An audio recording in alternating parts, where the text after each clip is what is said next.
ada 4 cara bagi orang yang berhati keras bila hendak mengobatinya. Yang pertama, menghentikan diri dari kebiasaan-kebiasaan buruk dan beralih menuju majlis-majlis ilmu. Ya seperti Bapak Ibu hadir insyaallah ini, majlis ilmu, melunakkan hati kita.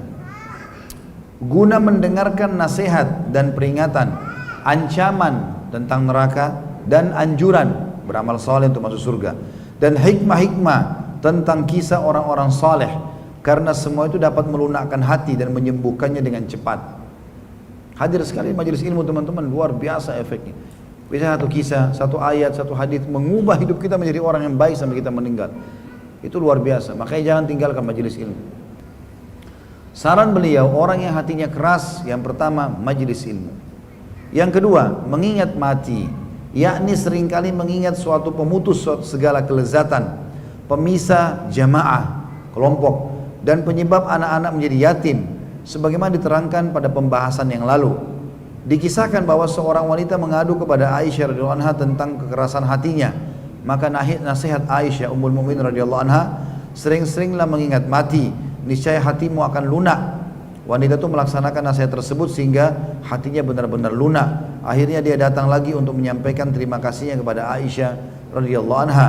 Bahkan para ulama mengingat mati itu mengatakan mengingat mati itu bisa mencegah dari kemaksiatan, melunakkan hati yang keras, menghilangkan rasa bangga terhadap dunia, dan meringankan rasa derita dalam musibah-musibah di dunia. Yang ketiga, menyaksikan orang yang akan meninggal dunia. Kalau ada kesempatan, ini juga di poin kedua ini pernah ada seorang salafus saleh teman-teman. Beliau selalu menggali liang lahat di belakang rumahnya dan masuk ke situ. Masuk ke dalam, duduk sebelum tidur malam. Itu saja berapa menit, kemudian beliau masuk kembali lagi ke tidur di kamarnya. Gara-gara itu gak pernah tinggalin sholat tahajud. Gara-gara itu dia masuk liang lahatnya sendiri. Itu luar biasa. Yang ketiga yang bisa melunakkan hati manusia selain majelis ilmu dan mengingat kematian adalah menyaksikan orang yang akan meninggal dunia. Kalau tadi kita mengantar jenazah itu, ya. Kalau ini enggak, kita menyaksikan kalau ada orang lagi mau sakarat dan kita kesempatan bisa datang melihatnya, itu bagus sekali.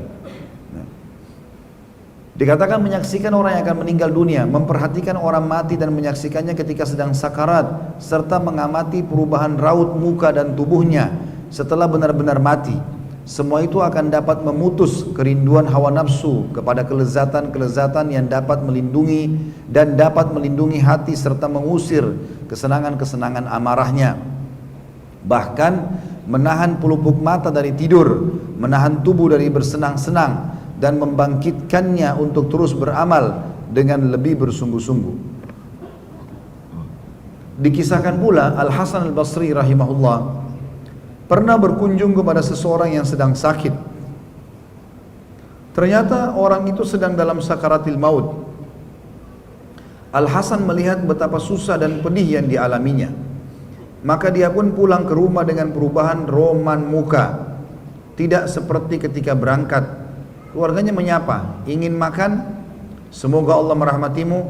Maka dia mengatakan, hai keluargaku, jawab Al-Hasan, kalian sajalah yang makan dan aku dan minum. Demi Allah baru saja aku melihat kematian yang untuknya aku berbuat selama ini, sampai aku mengalaminya sendiri kelak. Hasan Basri ini teman-teman dikenal dengan orang yang suka sekali mengingatkan kematian.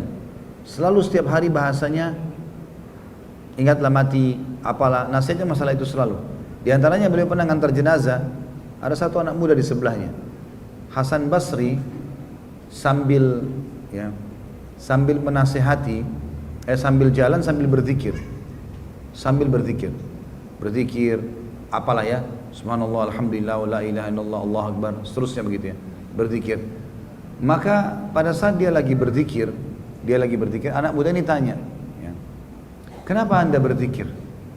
Hai imam ini kayak kita kiai, kenapa anda berzikir? Lagi ngantar jenazah, apakah ada perintahnya gitu kan? Maka kata Hasan Basri, wahai anak muda, berzikirlah. Ini bukan karena ngantar jenazahnya berzikir, tapi berzikirlah kamu. Kenapa? Karena yang sedang kita antar ini sudah tidak bisa berzikir. Maka ini nasihat. Dan seandainya kalau dia bisa hidup sekarang, dia akan berzikir. Hasan Basri selalu mengingatkan orang tentang masalah seperti itu. Dan dia memang selalu menjadikan sebagai pelajaran dalam hidupnya. Di antaranya tadi, masalah dia pernah habis antar jenazah, dia sendiri menunda makan dan minumnya karena khawatir dan merasa prihatin dengan amal-amal yang sudah dia kerjakan. Kata beliau, itulah 3 perkara yang seyogyanya dilakukan oleh orang yang keras hatinya dan selalu berbuat dosa guna mengobati penyakitnya dan mengatasi godaan-godaan syaitan dan tipu dayanya. Jika ketiganya bisa bermanfaat maka cukuplah. Tapi jika terasa berat, berarti kekerasan hatinya telah parah dan dorongan-dorongan dosa sudah kuat membelenggu. Kalau memang demikian maka perlu memperhatikan nasihat selanjutnya.